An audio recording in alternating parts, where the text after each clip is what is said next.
Hey everybody, Scott here for the Helix channel. It is Tuesday, and I'm not feeling great today, so today I'm just going to show you new guitar. Let's do that.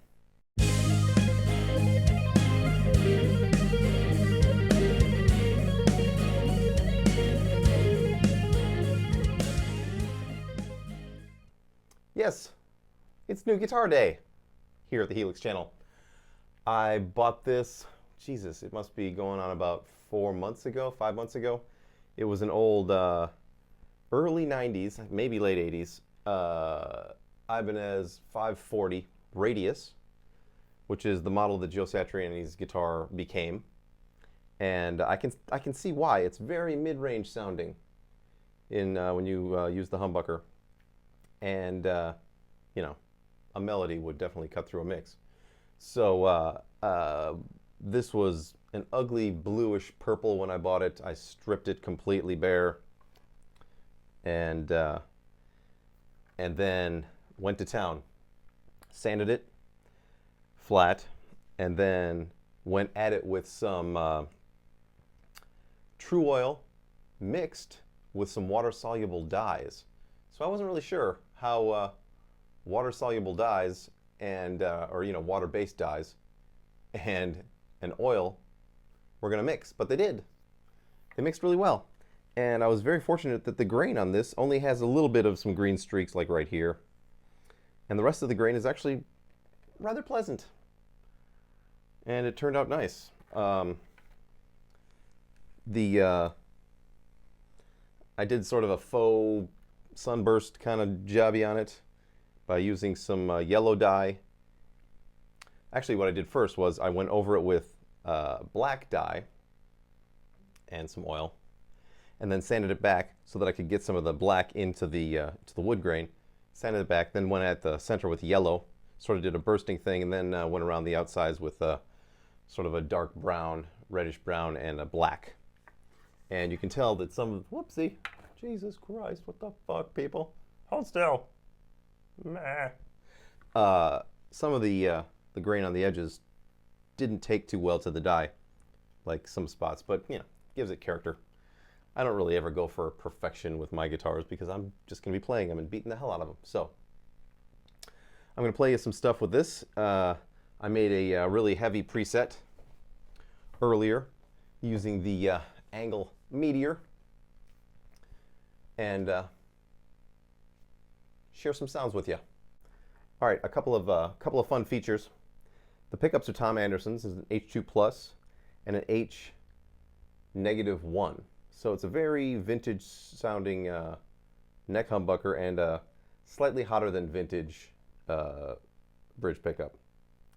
This pot is a Seymour Duncan, and it's got a great sweep to it. This is one of the better volume pots I've ever had in an Ibanez. The switch is the Mega Switch by Stuart McDonald, so it mimics 5 positions like a PRS rotary switch. And some positions are better than others, for sure. But the real sweet thing about this guitar is the blend pot. I've got a pot here that just blends the 2 pickups together.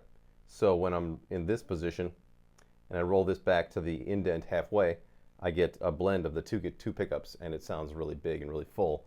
And we're using when you're using like a matchless kind of amp sound, it's really cool. Then I just roll this all the way forward for the full-on humbucker. And then if I roll this back to the indent and then bring this back in between, you get a really nice chimey sort of rhythm kind of sound. I'll demonstrate that. I'm going to do first some heavy stuff. Then I'll play my Melt With You preset, and then my my matchless kind of thing that I've got going on.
you go, everybody. New guitar day, just because I'm not feeling great today and I just didn't have the motivation after I went through a bunch of stuff this morning. Plus I was messing around with this for a good long time. It sort of sucks some of my time away. And I will be back tomorrow with another Name That Riff, and I'm going to play this one. What the hell? Let's do that. I'll see you tomorrow, and until then, rock on.